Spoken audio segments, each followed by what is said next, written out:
Okay, quick explanation before you start this episode. This is not one of our normal episodes. This is actually maybe more of some bonus content.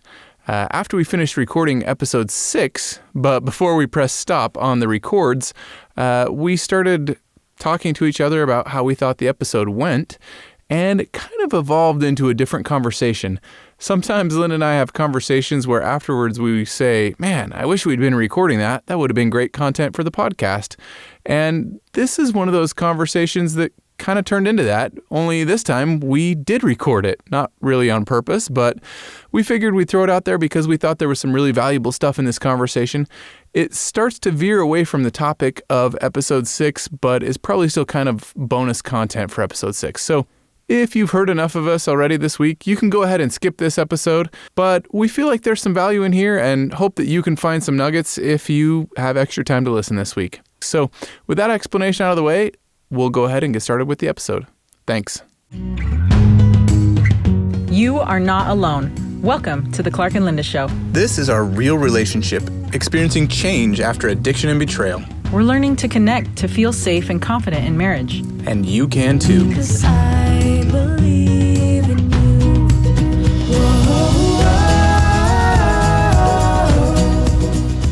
How do you feel like it went now that it's done? It went well. I felt like I got like an impression to say something, but then you interrupted. Oh no. I know, and I should have just still said it and not let you speak because now I couldn't say it again.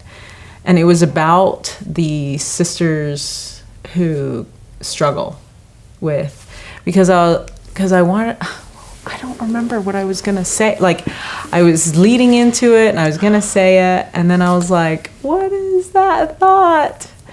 And yeah, I can't put my finger on it anymore. Oh, I'm so sorry. And I was feeling like you almost needed me to come in, because there was a time where it was like you were almost kind of like before you were thinking out loud, and I was like, oh, we're kind of going in circles a little bit, and so before that you cut me off, and then that's when I was gonna say it, and then after you cut me off, I was talking because I was like, maybe it'll come if I keep talking, and then it just didn't come. So I was like, I can't remember if it was like I felt like it was gonna be super useful. I don't know. Sorry. That's all right. Well, maybe we'll have to do this one again. It was meant, whatever we said was meant to be said, and maybe it'll help. Maybe it won't. Yeah, maybe we'll go back and watch this one, and maybe it's like an hour and a half, or like, okay, we gotta gather our thoughts a little better than that and redo this one. Fear. Don't have any. Get a plan. See you later. Out. Yeah. Yeah, I'm going to try to think of what it was, but I don't know if I'll remember. I did not mean to interrupt. It's okay. Maybe if I think about it for a second, it'll come back to me. Okay, you ask me the question again? So, I'm going to ask you a harder question. Okay. Now that I've got you crying, except now that you're not crying. No, I'm not crying. Now that you've had a good cry, I want to ask you an even harder question. What does a spouse do? You talked about how some of the things I was doing were helping you. And I'm glad, like I always want to be helpful, and I'm really glad, but I know that there are some people who are in a situation where they're maybe not seeing those encouraging signs from their spouse. I know that in my group, there's guys dealing with their recovery whose spouses are just still so angry and unsupportive, or who just don't want anything to do with it at all. They don't want to hear about it. They just want to they're still in that sweep it under the rug phase, and they're like, this is your problem, you deal with it, I don't want to know anything about it. I still see a lot of pain, and I know that you've shared a lot in Worth Group where there's sisters. I was gonna say, I think it was before that. Oh. Yeah. I don't know. Because I think I was going to start talking about something. Was it something you were doing to overcome your fear? Because maybe that's when I interrupted, was to ask you the harder question. Yeah. You were talking about, I had originally asked, what do you, how are you finding hope, and how do you work through your fears? Yeah. I think I was going to start adding something about the sisters who can't see their husbands doing the work. And so it makes it more difficult for them to see their progress and to notice what they're doing. Because something that our therapist says is watch their feet, you know. And I could easily watch your feet because you were like there the whole time. What does that mean? Watch their feet. Watch what they do. Watch what they where they're going, but like how they're acting. It's all the actions, you know. Gotcha. Watch. You know, if you're reading your scriptures, watch how you act with the kids. Watch how, you know, what choices he's making at work. Because, you know, they talk about how we can't make you do any of these changes that you need to have in your recovery. You need to find them on your own. And so that's like something, but those sisters who don't like have their husbands in the house because they're doing separation, or they're doing in-house separation or out-of-house separation, you know, they can't see their husbands doing anything, you know. And so I think it was going to be about something like that, but I can't remember for sure. But what would you say to them?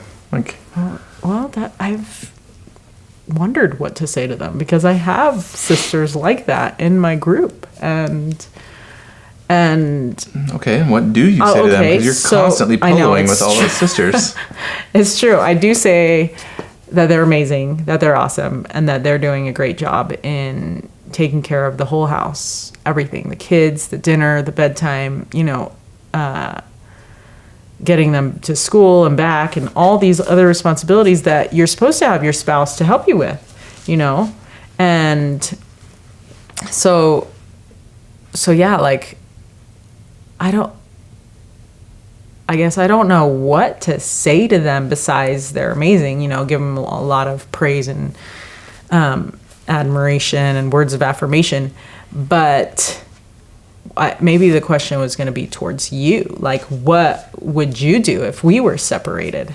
How would you show me that you were doing a good job, besides like calling me up and saying, hey, I just finished reading my scriptures? Like, that's totally crazy. Like, you know, because we have that calendar, so I don't have to ask you what's going on, because I can kind of know. I mean, yeah, you could lie about the calendar, and I have thought that before too, but you know, I can tell that you are in recovery based on other actions, not just the calendar. And so that's kind of where I'm at. Like, what, and this was not what I was going to talk about before, but it's a different thing now. And so it's like, what would you do to help provide safety, or help me, or how would you build trust, be trustworthy again, like when you're not with me?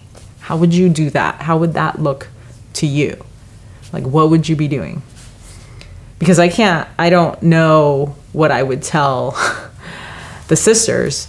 I know what I would tell the guys. Don't get me wrong. I know what I would tell the guys, and I would shit them to death about all the stuff they need to be doing.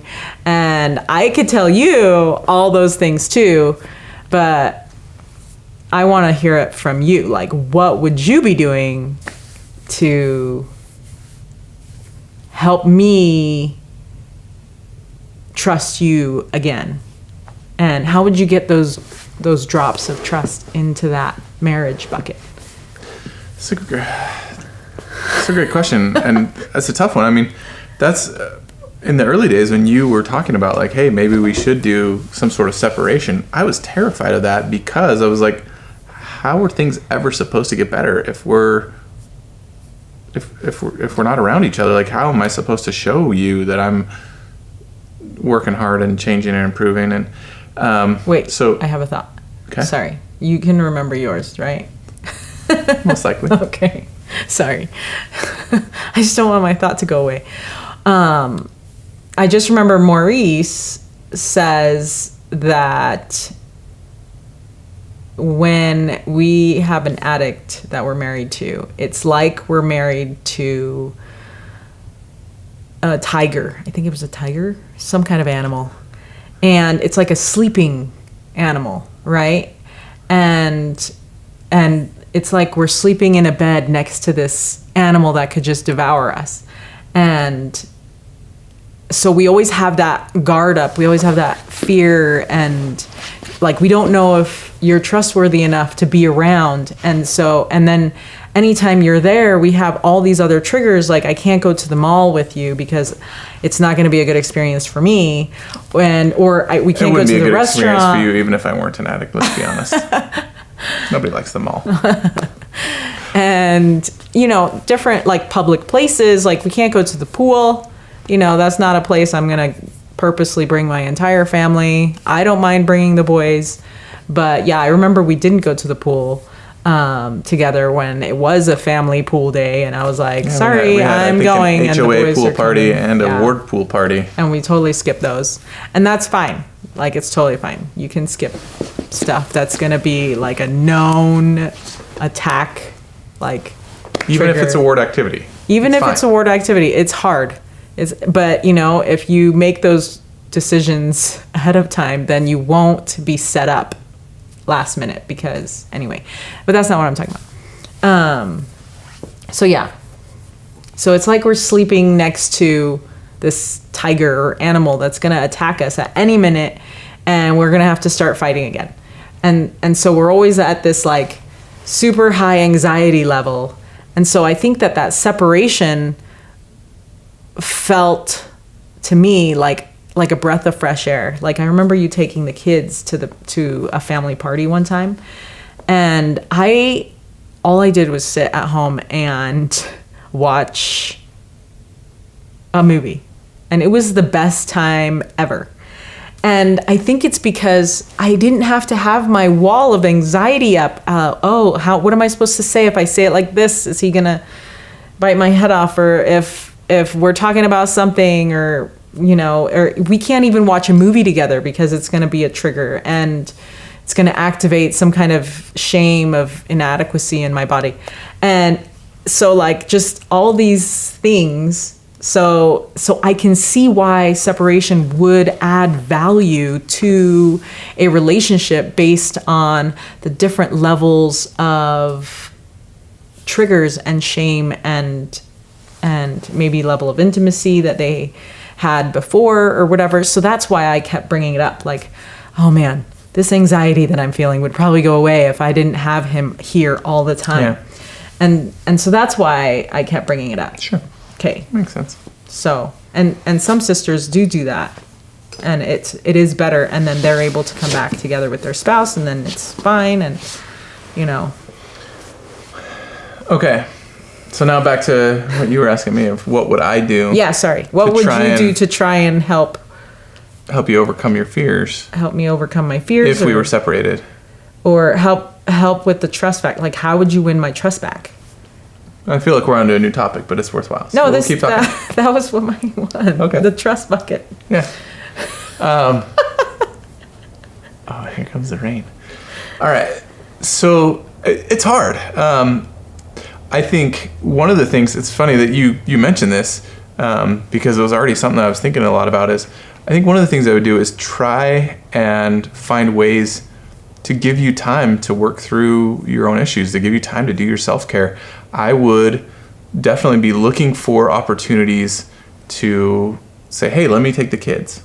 Hey, let me help out with this. Hey, ding, ding, ding. This is really good. Like, or even, why don't you go hang out with your friends? I'll take care of the kids tonight and get them down. And then after I got them down, I would try and like clean up the house and do as much things as possible to take stuff off of your plate, right? So that you could have more time for self-care. And I know what you're going to say about that, but it's one of the things I would do. Okay, all right. But you can cool. go ahead and have the roommate conversation if you want. No. It wasn't the roommate. It was the hanging out with friends. Because early on in our discovery disclosure, like, I felt awkward hanging out with my friends. They'd be like, how are you doing? And I'm like, fine. And legit, I'm not fine. I'm like breaking inside and I want to die and curl up on the floor.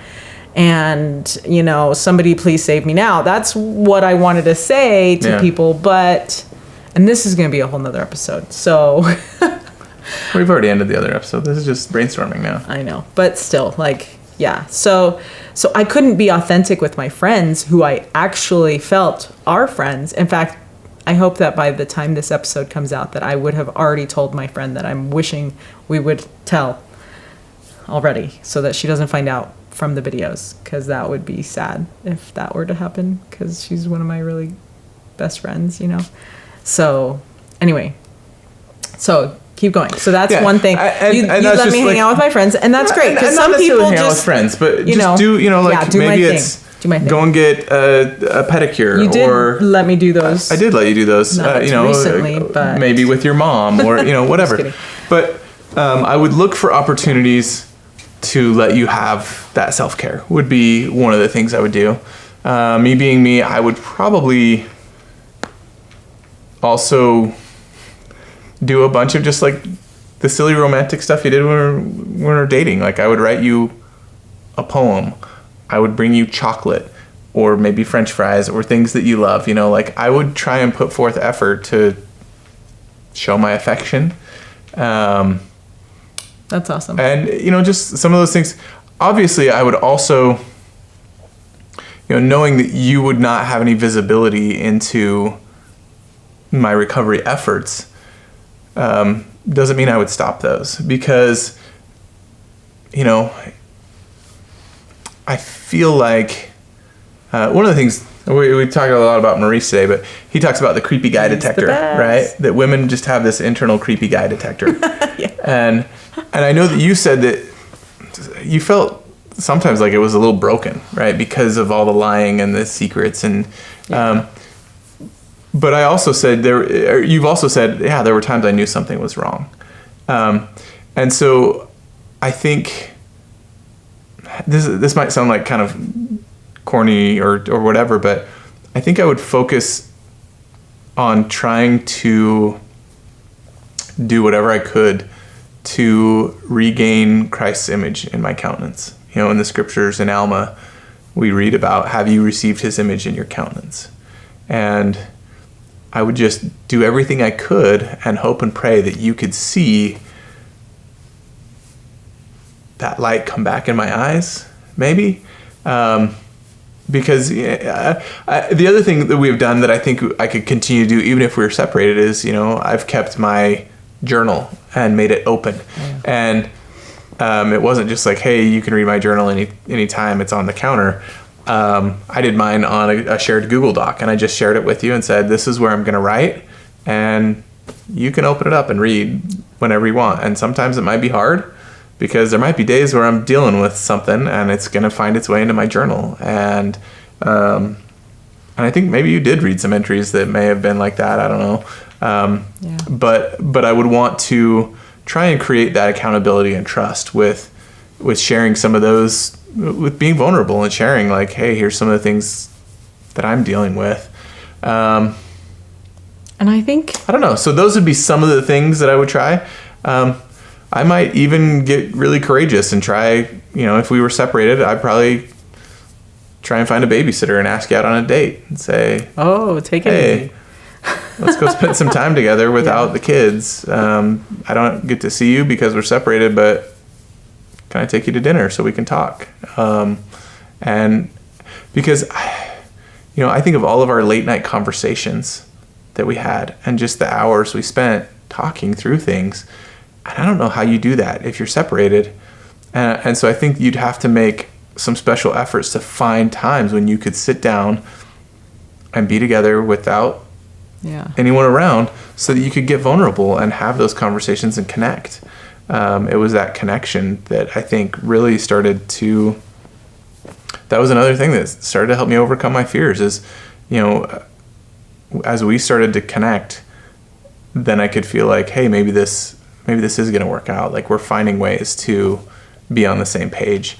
And so I think if you're separated, it would be vital that you still find time to connect and talk and get vulnerable, because how do you overcome it if you can't connect?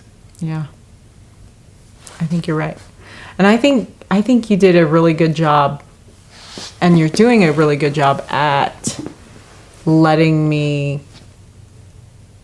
in. Like, I feel like before we wouldn't talk about things that bothered you or that you were. I was dealing with so much shame. Not only did you want to sweep it under the rug, but I really wanted to sweep it under the rug. I did not want to talk about, because every time I didn't know how to deal with my shame back then, and so every time you brought it up, I just felt these waves of I knew shame, I couldn't bring it up why are we talking about this?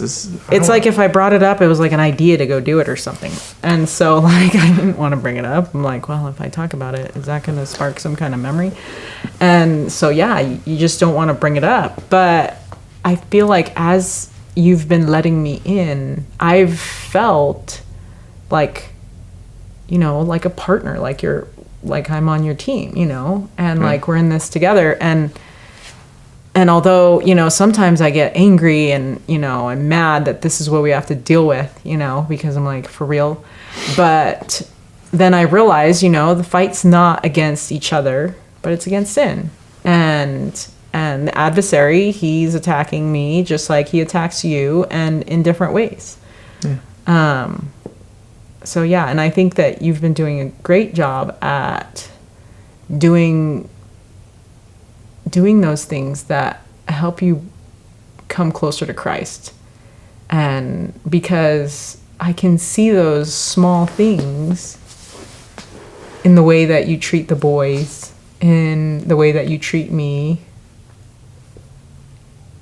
and it makes a difference. I think you've been doing a great job too. I mean, was it last week that one of the activities I gave up before was hanging out with a couple of friends.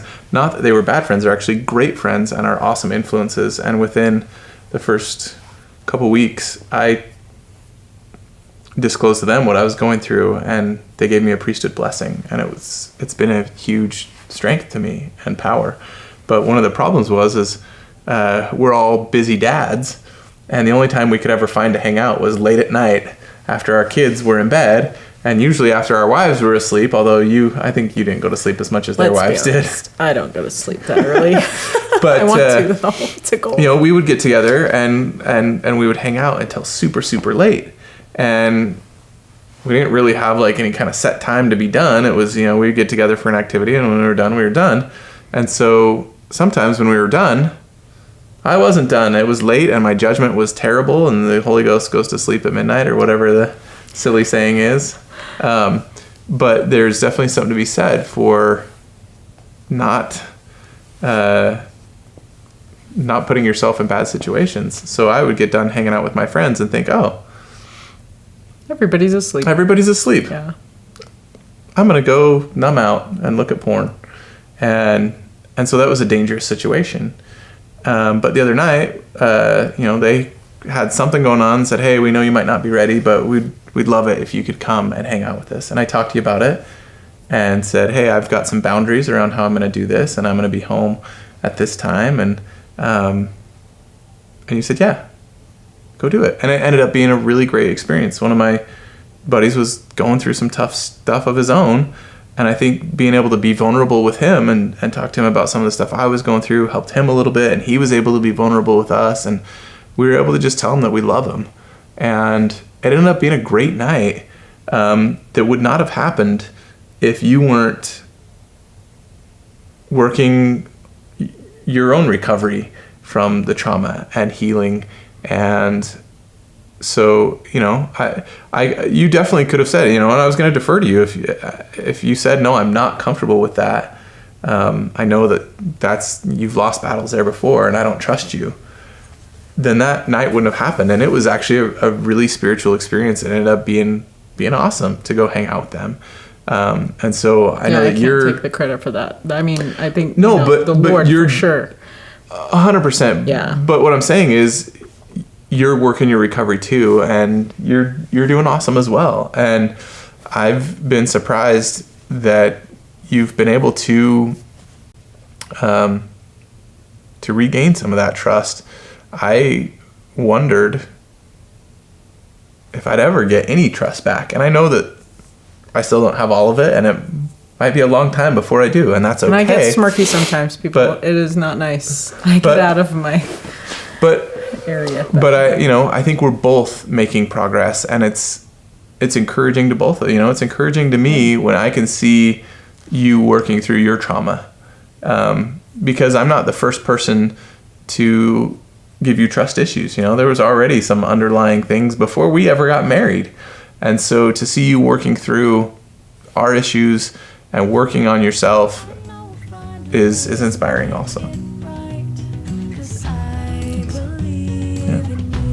Thank you. Should we be done? Yeah, we should probably be done.